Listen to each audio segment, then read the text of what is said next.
Start. Ladies and gentlemen, I have great pleasure in taking part in the seminar on unity and progress of the country. During the discussion that were held this morning, this subject was dealt with by men of experience in different walks of life.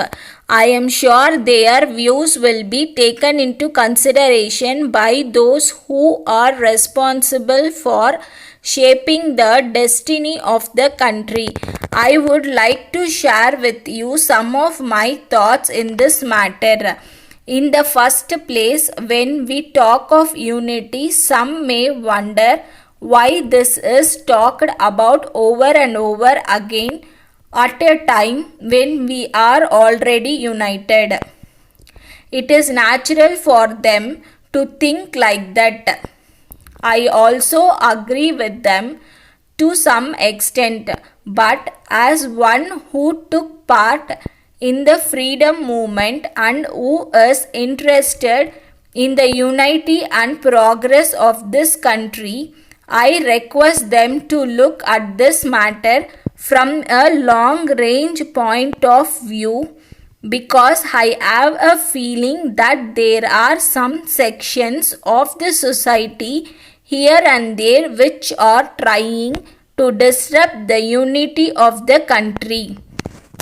After India became independent, popular governments are functioning both at the center and in the states, and they are doing their best to meet the requirements of the people and to raise their standards of living by implementing a number of schemes.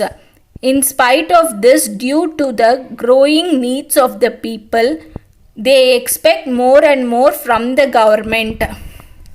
How this can be done is the question.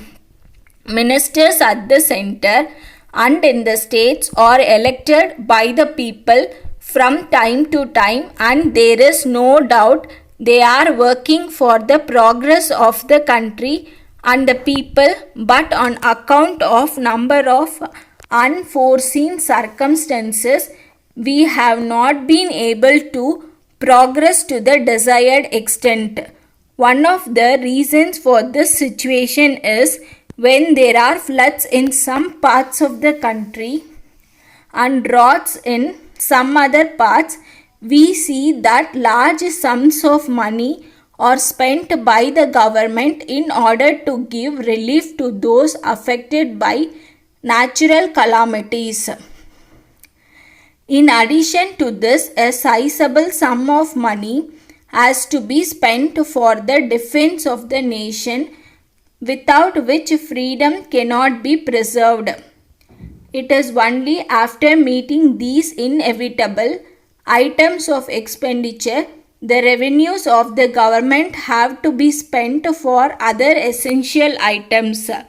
While doing so, it is very often seen that the available funds are not sufficient to meet the needs of the people, and there are grievances here and there. Taking into consideration these aspects, the government and the people have to work together to make the best use of the natural resources and increase the national wealth. For instance, in areas where there is irrigation facility, we must increase the production of food grains. In areas where there is scope for industrial development, suitable industries have to be started. It is only by such a determined effort the nation can progress.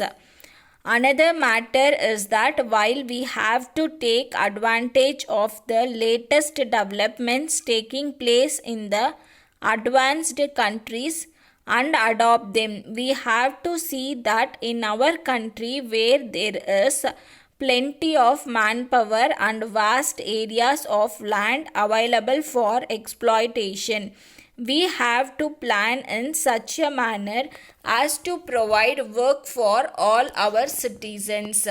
In my view is that in a developing country we cannot allow anyone to remain idle without doing some useful work or another, because only a nation which is active can progress.